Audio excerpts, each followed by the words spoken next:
la situation est tendue, tous nos lits sont occupés. On a besoin de renfort sur l'aspect médical. Là, on commence à sentir que tout le monde est fatigué. Ça arrive à tout le monde, quoi. On pense que c'est toujours aux autres. Je ne m'y attendais pas, surtout une deuxième fois.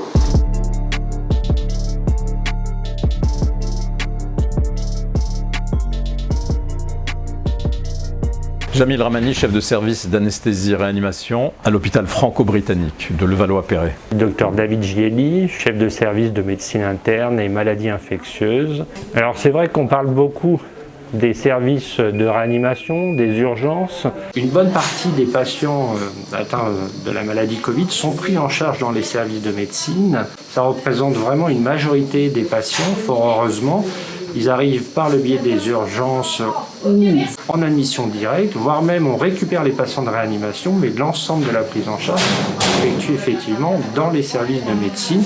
Nous sommes un service d'aval des urgences et pour les patients qui peuvent s'aggraver au cours de notre séjour, on travaille en amont avec nos collègues réanimateurs de manière à anticiper les dégradations possibles, de manière à assurer les transferts de nos patients de notre service vers la réanimation s'il devait s'aggraver.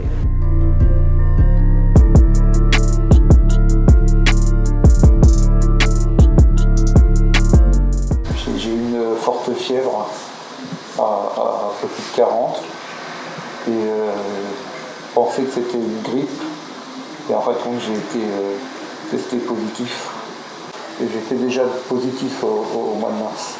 Ça arrive à tout le monde, quoi. On pense que c'est toujours aux autres et c'est vrai que ça arrive comme ça. Ça m'est tombé dessus.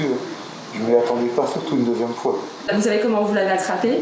Non, j'étais parti chercher mon épouse pour les vacances de la Toussaint dans le sud et je l'ai attrapé, je pense comme ça. Mes garçons sont aussi positifs et ma femme aussi. Et eux, ils sont aussi hospitalisés? Non, ils n'ont pas de symptômes.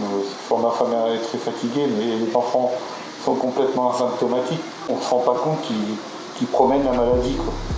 Qu'est-ce qui a changé par rapport à la première vague au printemps?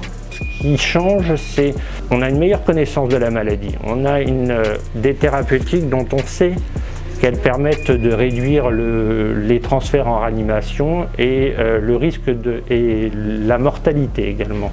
Il y a moins besoin d'intuber les patients, il y a moins besoin de les transférer. On s'adapte tous les jours. Il n'y avait pas de service de réanimation, il y avait un service de soins continus qui, depuis le début de la pandémie, a été requalifié en unité de réanimation. Il faut tout apporter.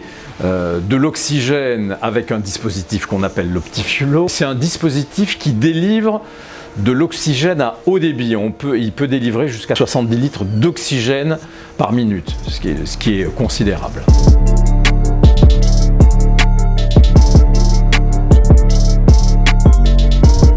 C'est une vague qui est lente mais croissante. La vague a commencé fin septembre et elle croît de jour en jour. Donc on est très inquiets. Tous nos lits sont occupés. Nous avons déprogrammé 10% des patients cette semaine. Il y a une pénurie de soignants. Nous avions pu, lors de la première vague, récupérer des soignants des autres régions françaises, mais là, toutes les régions étant atteintes, il y a une pénurie de personnel.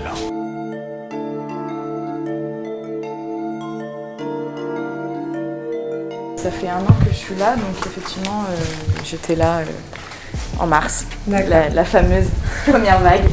Et comment vous appréhendez la seconde?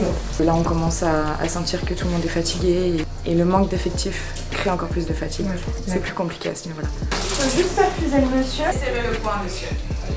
Ne vous bougez pas, je vous vois venir là. Le pic de l'épidémie est prévu aux alentours du 15 novembre. Absolument. Vous êtes prêts? On essaye. On a eu beaucoup de mal à trouver du personnel pour pouvoir ouvrir 4 lits. Alors si on devait en ouvrir 10 de plus ou 15 de plus, vous imaginez, on sera obligé de reconvertir des activités non Covid en activités Covid. C'est-à-dire les infirmières de chirurgie, eh bien, au lieu de faire de la chirurgie, elles feront du Covid. La situation actuelle dans les hôpitaux de Paris en ce moment? Eh bien, les services de réanimation sont proches de la saturation. On parle de 80 à 85% des services de réanimation qui sont pleins de Covid, plus.